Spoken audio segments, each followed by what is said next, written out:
Hello नमस्कार दोस्तों, कैसे हैं आप सभी। आज हम सीएए कानून यानी कि सिटीजनशिप अमेंडमेंट एक्ट नागरिकता संशोधन अधिनियम के बारे में चर्चा करने वाले हैं। दोनों ही सदनों में पास होने के 4 साल बाद सीएए कानून जो है भारत सरकार के द्वारा लागू कर दिया गया है। जो इसका नोटिफिकेशन है 11 मार्च 2024 को भारत सरकार के द्वारा जारी किया गया है। इस कानून को लेकर हमारे जो गृह मंत्री अमित शाह हैं उन्होंने पहले ही कहा था कि ये जो सारा काम है आम चुनाव के पहले हो जाएगा। तो आज हम चर्चा करेंगे कि क्या है सीएए कानून और इसके जो पक्ष हमारे सामने कुछ सामने आए हुए हैं, तो हम उसकी भी चर्चा करेंगे। तो जो सीएए कानून है, citizenship amendment act, Bangladesh, Afghanistan और पाकिस्तान में गैर मुस्लिम प्रवासी भारतीयों को नागरिकता देने से संबंधित कानून है।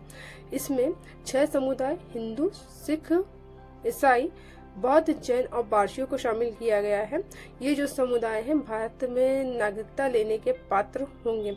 इसके अंतर्गत उन्हीं प्रवासी भारतीयों को नागरिकता दी जाएगी जो 31 दिसंबर 2014 के पहले जो है भारत में आ चुके हैं। अर्थात हम ये कह सकते हैं कि जो 6 साल तक अगर भारत में रह चुका है उन्हें जो है भारत की नागरिकता दी जाएगी। बाकी अगर हम अदर देश की बात करते हैं तो उन्हें 11 साल तक जो है भारत में निवास करना होता है भारत की नागरिकता के लिए। तो इस कानून के तहत इन्हें जो है नागरिकता दी जाएगी।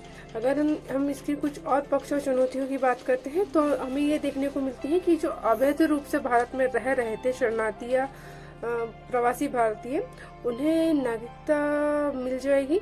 लेकिन आपने अगर बात करें तो आपने 2 एक्ट के बारे में सुना होगा, विदेशी अधिनियम 1946 और दूसरा आपने सुना होगा पासपोर्ट एक्ट 2020। इसके तहत अवैध प्रवासी भारतीय जो हैं इन्हें सजा के प्रावधान थे, परंतु इस एक्ट के लागू होते ही ये जो सारी व्यवस्थाएं हैं ये सारी समाप्त हो जाएगी, क्योंकि वो अब भारत में नागरिकता के पात्र हो जाएंगे।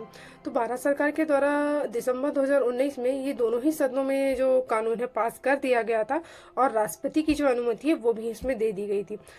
और इस कानून को लेके कई सारे मुद्दे भी चल रहे हैं और कई लोगों ने जो है इसको अपने अपने विचार दिए भी हैं। तो आपका क्या विचार है इस मुद्दे को लेके, मुझे कमेंट सेक्शन में ज़रूर बताइएगा। आई होप आपको सीएए कानून के बारे में समझ में आया होगा कि सीएए कानून का मुख्य मुद्दा क्या है। तो आज के लिए बस इतना ही। धन्यवाद।